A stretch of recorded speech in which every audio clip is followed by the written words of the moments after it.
우리 사도신경으로 우리 신앙을 고백하겠습니다. 전능하사 천지를 만드신 하나님 아버지를 내가 믿사오며 그 외아들 우리 주 예수 그리스도를 믿사오니 이는 성령으로 잉태하사 동정녀 마리아에게 나시고 본디오 빌라도에게 고난을 받으사 십자가에 못 박혀 죽으시고 장사한 지 사흘 만에 죽은 자 가운데서 다시 살아나시며 하늘에 오르사 전능하신 하나님 우편에 앉아 계시다가 저희로서 산 자와 죽은 자를 심판하러 오시리라. 성령을 믿사오며 거룩한 공회와 성도가 서로 교통하는 것과 죄를 사하여 주시는 것과 몸이 다시 사는 것과 영원히 사는 것을 믿사옵나이다. 아멘. 사랑의 하나님 감사합니다.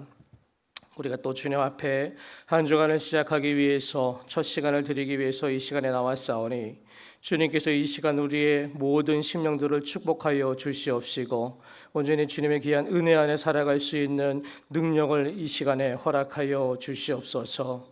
이 시간에 예배를 드리는 심들 가운데 오직 주님의 귀한 말씀이 그 마음밭에 잘 새겨지게 도와주시옵시고 한 주간을 열심으로 주님의 귀한 말씀의 능력으로 살아갈 수 있도록 이 시간 우리에게 허락하여 주시옵소서. 이 시간 예배를 드리는 심령 가운데 오직 주님의 귀한 능력과 은혜가 임할 수 있는 귀하고 복된 시간 될 수 있도록 아버지께서 은혜 베풀어 주시옵소서. 감사하고 고마우신 예수님의 이름으로 기도드리옵나이다. 아멘. 우리 오늘 함께 나누실 말씀은 우리 열왕기하 15장 23절로부터 마지막 38절까지의 말씀입니다.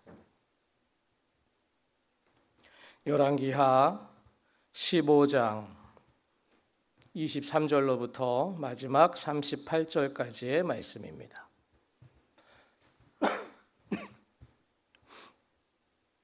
열왕기하 15장 23절로부터 마지막 절까지 우리 한 절씩 교독하시겠습니다. 유대의 왕 아사랴 제50년에 므나헴의 아들 부가히야가 사마리아에서 이스라엘 왕이 되어 2년간 다스리며 여호와께서 보시기에 악을 행하여 이스라엘로 범죄하게 한 느밧의 아들 여로보암의 죄에서 떠나지 아니한지라. 그 장관 르말라의 아들 베가가 반역하여 사마리아 왕궁 호이소에서 왕과 아르곱과 아리엘을 죽이되 길르앗 사람 50명과 더불어 죽이고 대신하여 왕이 되었더라. 부가히야의 남은 사적과 그가 행한 모든 일은 이스라엘 왕 역대 지략에 기록되니라.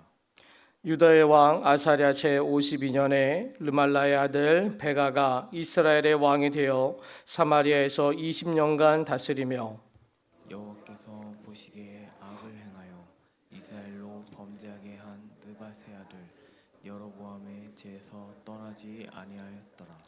이스라엘 왕 베가 때에 아스루 왕 디글랏 빌레셋이 와서 이온과 아벨벳 아마가야와 야노아와 게데스와 하솔과 길르앗과 갈릴리와 납달리 온 땅을 점령하고 그 백성을 사로잡아 아스루로 옮겼더라.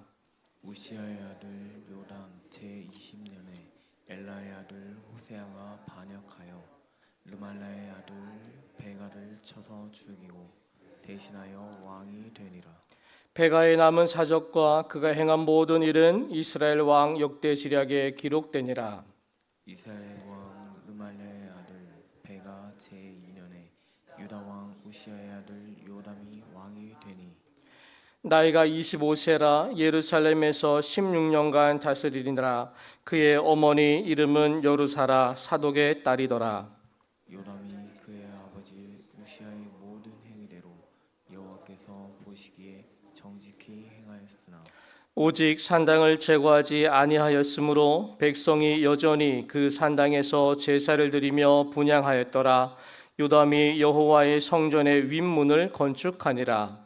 요담의 남은 사적과 그가 행한 모든 일은 유다 왕 역대 지략에 기록되지 아니하였으나 그때 여호와께서 비로소 아람 왕 르신과 르말라의 아들 베가를 보내어 유다를 치게 하셨더라.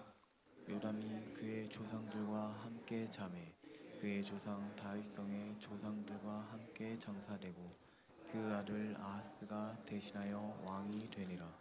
아멘. 할렐루야. 이 시간에도 이 새벽에 나오신 우리 귀한 성도님들 가슴 가운데 주님의 귀한 말씀이 임하셔서 축복이 임할 수 있는 귀한 시간 되기를 간절히 축원합니다. 오늘 본문에 보면 이 북이스라엘 17대 왕 바로 브가히야와 그 다음에 18대 왕 베가 그리고 남유다의 11대 왕인 요담의 이야기가 계속해서 이어져 갑니다. 자, 그런데 이 오늘 본문을요 천천히 잘 보시면 이 북이스라엘 왕의 계보를 말씀하시면서 마지막에 하나같이 뭐라고 말씀을 하시냐면 여호와 보시기에 악을 행하여 이렇게 말씀을 하십니다. 자, 브가히야 왕과 그 다음에 베가 왕 둘 다 여호와 보시기에 악을 행하던 왕이었습니다. 자, 그런데 이 남유다의 요담 왕은 34절에 보니까 여호와 보시기에 정직히 행하였으나 이렇게 말씀을 합니다. 자, 요담 왕은 여호와 보시기에 정직히 행하였으나 뭔가 부족한 부분이 있음을 이야기하고 있어요. 자, 그 부족한 부분은 35절에 나와 있습니다. 오직 산당을 제거하지 아니하였으므로 백성이 여전히 그 산당에서 제사를 드리며 분향하였더라. 자, 요담 왕은요 자신은 어떻게 해서든지 하나님 앞에 정직하게 그리고 신실하게 노력하면서 살아왔지만 바로 백성들을 하나님께 인도하는 데는 크게 기여를 하지 못했습니다. 왕으로서 바로 다른 것은 하나님 보시기 아주 정직하게 잘 해왔지만 산당을 제거하지 못해서 결국에는 백성들이 우상 숭배를 하는 것에 대해서 방치를 하였고 또한 백성들이 계속해서 부패하도록 방관하는 모습을 보였습니다. 만약에 요담이 이 부분까지도 세밀하게 신경을 썼다면 앞에 있었던 왕들과는 다르게 아주 완벽한 왕이 될 수가 있었을 것입니다. 그렇지만 아쉽게도 그러지 못해서 부족한 왕으로 기록에 남게 되었습니다. 저는 오늘 본문을 보면서 하나님의 부르심을 받은 자들에 대해서 한번 생각을 해봤어요. 하나님은요 이 자신을 대신해서 이스라엘을 다스릴 왕들을 세우셨습니다. 자, 그런데 이 11개에 나오는 왕들을 보면 하나같이 하나님이 세우신 목적과는 다르게 아주 세상의 모습을 하고 세상과 타협을 하고 또한 세상을 섬기며 타락하는 모습을 보여주고 있어요. 자, 오늘 본문의 북이스라엘 두 왕도 그랬고 그나마 하나님의 인정을 받았던 이 요담 왕도 완벽하지는 못했습니다. 바로 옥의 티를 남기는 모습을 보였어요. 자, 하나님이 부르심을 받은 자들이 왜 이렇게 믿음의 도를 지키지 못하고 연약하고 부족한 모습으로 살아가는 걸까? 이래서야 하나님께서 원하시는 뜻대로 그들을 사용하실 수나 있을까 하는 생각을 하면서 자, 그렇다면 우리도 어떠한 모습으로 우리가 살아가고 있는가를 한번 오늘 살펴봤으면 좋겠습니다. 자, 여기 앉아 계신 우리 모든 성도님들은 다 하나님의 부르심을 받은 자리임을 믿습니다.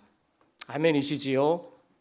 자, 그렇다면 우리가 하나님의 부르심을 받은 자로서 믿음의 도를 잘 지켜가면서 또한 완벽한 모습으로 그리고 부르심에 합당한 자로 살아가고 계십니까? 하는 이 물음에 어떠한 대답을 하시겠습니까?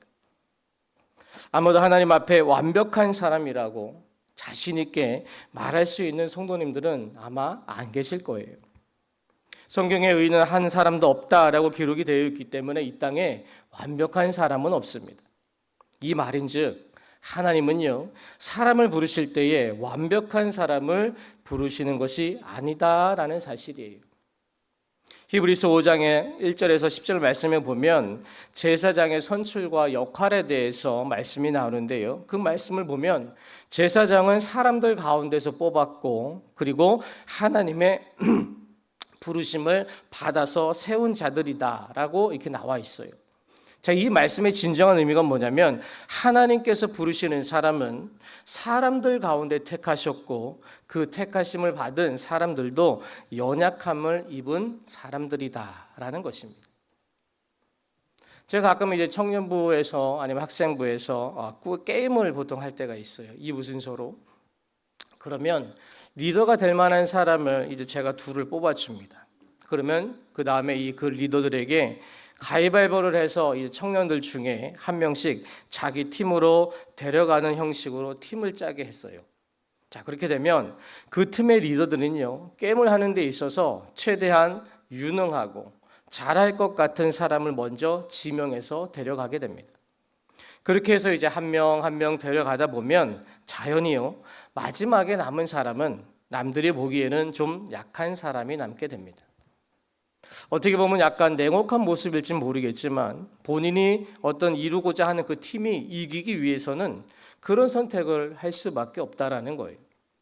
아마도 우리 성도님들께서도 한 팀의 리더가 되신다면 같은 생각을 아마 하실 것입니다. 이왕이면 내가 속하는 팀이 잘하는 사람들만 모였으면 좋겠고 남들에게 인정받는 팀이 되었으면 좋겠다라는 생각을 가지는 것은 당연하지요. 우리는 연말이 되면 새해 이제 목장 편성을 다시 하게 됩니다. 그런데 그 목장의 목자나 대표자 되는 분들은 목원들이 열심을 가지고 있는 사람들이 자기 목장에 편성되기를 바라게 돼요. 당연한 마음이겠지요.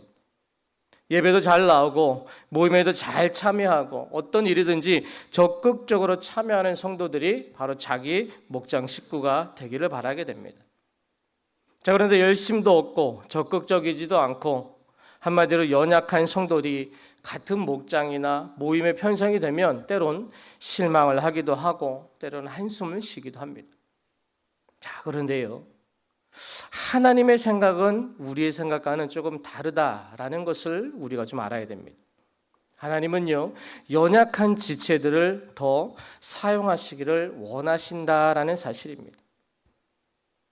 열심과 열정이 많으면 물론 좋습니다. 무엇이든지 잘하는 분이라면 더 이상 말할 필요가 없어요. 솔직히 저도 청년들이나 교구를 하면서 능력이 많고 열심을 가지고 있고 뭐든지 잘하고 적극적으로 신앙생활하는 사람들만 있다면 정말로 좋겠다라는 생각을 해마다 하고는 거 있습니다. 자, 그런데요, 지금까지 제가 사역을 거의 30년 가까이 해오면서 그랬던 적은 단 한 번도 없어요. 능력이 있는 사람이 있는가 하면 연약하고 부족함이 많은 사람도 있고요. 그리고 적극적으로 임하는 사람이 있는가 하면 주변을 맴도는 사람도 있습니다. 그리고요, 결정적으로 힘들게 하는 사람들도 꼭 있다라는 사실이에요. 때로는 그 힘들게 하는 사람 때문에 속상하기도 하고 또는 의욕을 잃어버리기도 하고 때로는 화가 날 때도 있습니다. 자, 그럼에도 그 사람들에게 함부로 한다거나 마음을 놓지 못하는 것은 무엇이냐? 하나님께서 언제 어떻게 그들을 사용하실지 모르기 때문에 그렇습니다.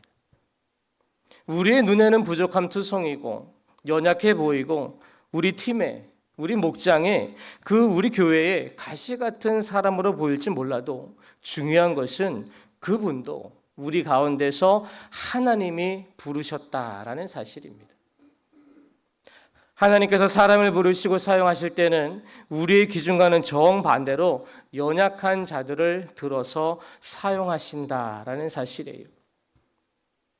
고린도전서 1장 27절과 28절에 이런 말씀이 있습니다. 그러나 하나님께서 세상에 미련한 것들을 택하사 지혜 있는 자들을 부끄럽게 하려 하시고 세상에 약한 것들을 택하사 강한 것들을 부끄럽게 하려 하시며 하나님께서 세상에 천한 것들과 멸시받는 것들과 없는 것들을 택하사 있는 것들을 폐하려 하시나니 라고 말씀합니다.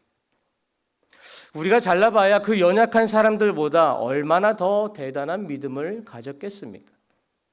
얼마나 더 뛰어난 재능을 우리가 소유했겠습니까? 오히려 내 스스로가 잘났다라고 생각하는 그 부분 때문에 자칫하면 하나님의 능력을 의지하려는 마음이 떨어질 수가 있음을 우리는 알아야 돼요. 우리는 하나님 앞에서 연약하고 부족하고 아무것도 할 수 없다라고 생각이 될 때에 하나님을 더 의지하게 되는 것입니다. 인간의 능력은 50보 100보입니다. 크게 차이가 나지 않습니다. 우리 삶에 있어서 내 능력이 얼마나 크냐가 중요한 것이 아니라 바로 얼마나 하나님의 능력을 의지했느냐에 따라서 우리의 삶의 모습이 달라질 수가 있다라는 거예요. 내가 가지고 있는 능력을 의지하지 말고 하나님이 채워주실 능력을 기대하는 삶을 살아야 될 줄로 믿습니다. 서두에 제가 히브리서에서 제사장을 세우시고 그 제사장의 연약함을 용납하셨다라는 것은 하나님께서 정하신 직분에 연약한 존재가 적합한 존재임을 말씀하는 거예요. 우리는 이 약함의 원리를 반드시 올바로 알아야 됩니다. 이 약하다라는 것은요, 단순하게 부족하고 무능력함에 머무는 것을 말씀하는 것이 아닙니다. 약함은 내가 하나님 앞에서 겸손함으로 나아가는 것을 뜻하는 거예요. 내가 하나님 앞에서 얼마나 무능하고 자신이 얼마나 보잘것없는지를 깨닫는 것이 약하다라는 것이에요. 그 깨달음이 진정으로 내 마음에 다가올 때에 비로소 우리는 하나님의 능력을 얻게 되고 진짜 힘과 능력을 갖추게 되는 것입니다. 하나님이 원하시는 것이 바로 이것이에요. 우리의 약함을 하나님의 능력으로 힘을 얻어서 진실한 힘과 능력으로 귀한 사명을 감당하는 것이 바로 하나님께서 하나님을 택한 자들이 원하시는 것입니다. 따라서 우리는 힘을 과시해서는 안 돼요. 나의 능력을 믿어서는 안 됩니다. 반대로 힘이 없다라고 해서 낙심하지 말아야 돼요. 연약하다라고 해서 절망해서도 안 됩니다. 그 연약함이 하나님의 능력과 역사하심을 일으킬 수 있는 원동력이 될 수 있다라는 사실을 믿으시길 바랍니다. 교회는요, 능력이 많고 흠이 없고 완벽한 사람들이 모이는 곳이 절대로 아닙니다. 이 땅에는 우리가 생각하는 그러한 완벽한 교회는 없습니다. 앞으로도 없을 것입니다. 오히려 흠이 많고 연약한 사람들이 많이 모이는 곳이 바로 이 교회입니다. 이사야서 53장 5절에 그가 찔름은 우리의 허물을 때문이요 그가 상함은 우리의 죄악 때문이라 그가 징계를 받음으로 우리는 평화를 누리고 그가 채찍에 맞음으로 우리는 나음을 받았도다 라고 말씀하십니다. 예수님은 우리의 허물과 우리의 악함 그리고 우리의 아픔과 연약함 때문에 오셨고 십자가를 지신 거예요. 우리가 연약하기 때문에 예수님과 상관 있는 사람으로 살아갈 수가 있는 것입니다. 우리 귀한 사랑하는 성도 여러분, 우리는 연약하기 때문에 주님께서 불러주셨음을 믿으시길 바랍니다. 본문에 나오는 이 한 나라의 왕이라는 사람도 하나님의 부르심을 받았지만 완벽한 삶을 살지는 못했어요. 오히려 부족한 부분이 많았고 연약한 부분이 더 많았습니다. 우리는 모두 하나님 앞에서 연약한 존재입니다. 어느 누구도 하나님 앞에서 완벽한 사람은 없다라는 거예요. 혹 우리 주변에 연약한 지체들이 있으십니까? 나를 힘들게 하는 분이 계신가요? 그렇다면 이 시간 나를 먼저 돌아보시길 바랍니다. 나 또한 연약하기 때문에 주님께서 불러주셨습니다. 이 사실을 꼭 믿으시고 우리 모두 주님 앞에서 연약함을 인정하고 겸손한 모습으로 나아가서 그 연약함을 하나님의 능력으로 채우심을 입은 자들이 될 수 있기를 간절히 축원합니다. 우리 약할 때 강함 대신에 우리 주님 앞에 같이 찬양 드리시고 우리 함께 기도하겠습니다.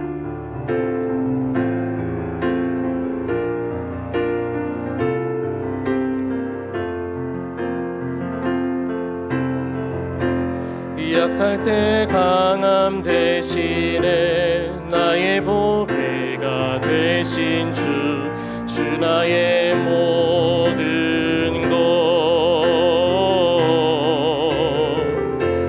주 안에 있는 보물을 나는 포기할 수 없네 주 나의 모든 것 예수 어린 양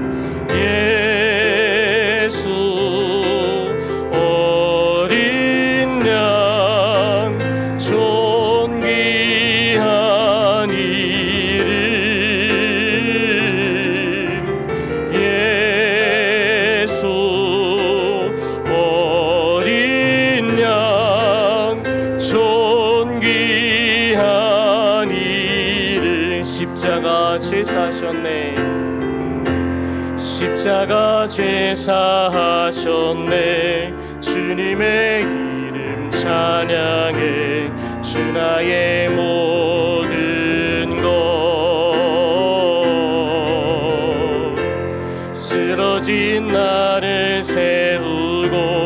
나의 빈잔을 채우네. 주 나의 모든 것. 예수 어린 양 존귀한 이름.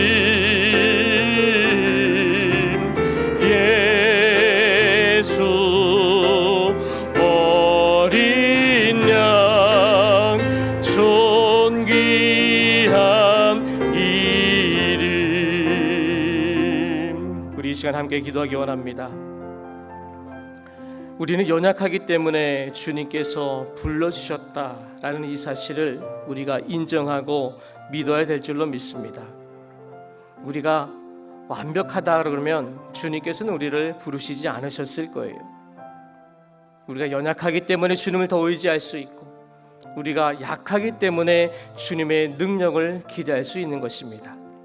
이 시간 내가 연약하기 때문에 주님과 상관이 있는 사람으로 살아가고 있다라는 이 사실에 감사할 수 있길 바랍니다. 주님, 이 시간에 나의 연약함을 주님의 능력으로 채워 주시옵소서. 주님, 나의 이 시간에 아버지 부족한 부분을 주님의 귀한 능력과 은혜로 채워 주시옵소서. 그래서 주님 쓰시기에 가장 합당한 자로, 주님께서 우리를 사용하시기에 가장 능력 있는 자로 우리를 세워주시고 인도하여 주시옵소서. 우리 하는 간절한 마음으로 다 같이 주여 한번 부르시고 합심하여 기도하겠습니다. 주여,